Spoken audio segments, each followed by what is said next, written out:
Ba-ba-ba-da-ba, Chicken Tales! Hello, everybody, and welcome to Chicken Tales. I'm so happy that you've joined us today. My name is Sarah, and this is episode 9. Today we have stories from Penny, who's the author of the Squirrel Sisters story from a couple episodes ago, and Eliza, also a funny joke and a silly activity of the day.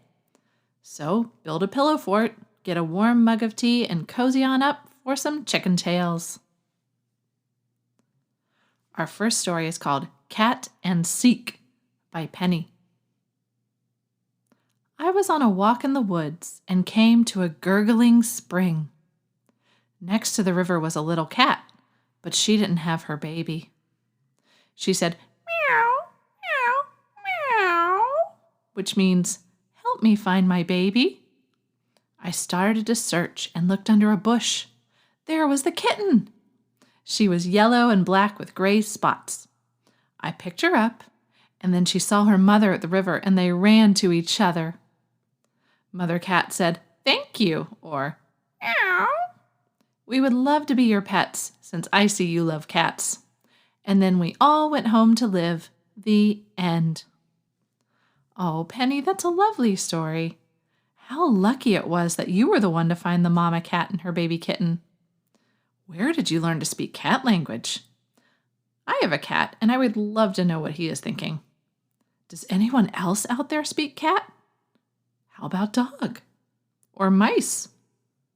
I was working in my garden yesterday, and I saw so many ants moving around, like thousands of ants. They looked very busy.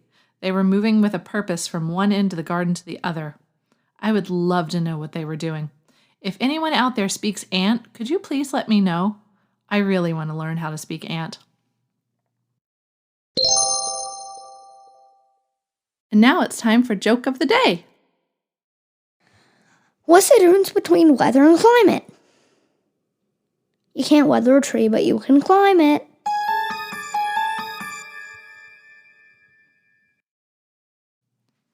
Our second story is by Eliza, and it's entitled The Adventures of Three Little Giraffes.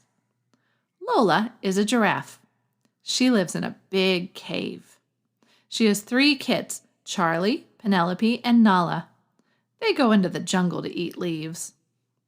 One day, Charlie, Penelope, and Nala were laying on the grass taking a nap.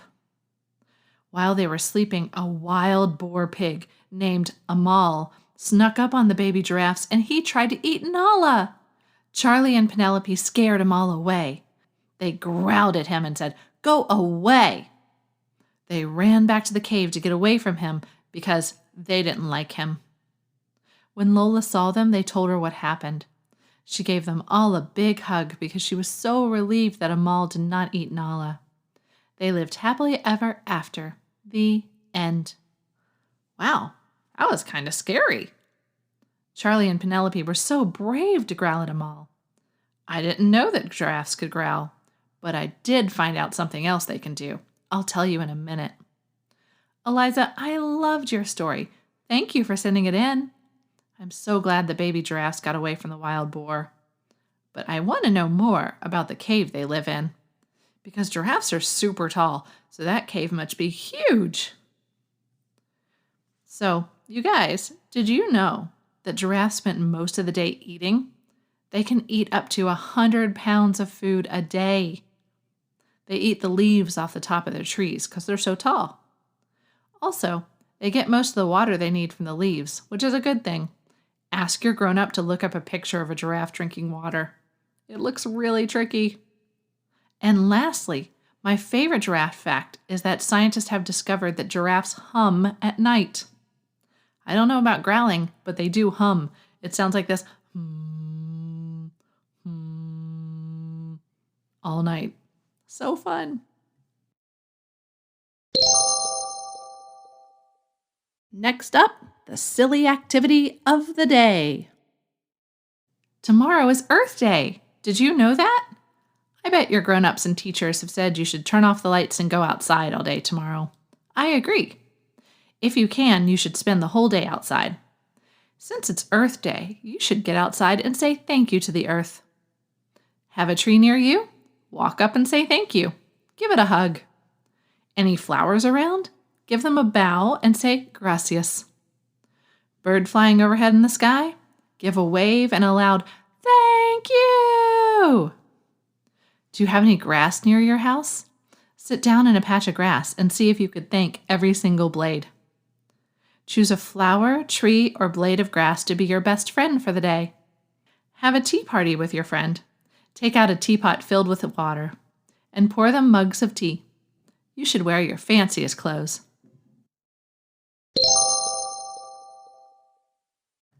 That's it for today. Remember, when you are building a sandcastle with a chicken, ask them to tell you a story. But if they don't have one, you can write one yourself and send it in to us at chickentailspod@gmail.com. You can also send us art.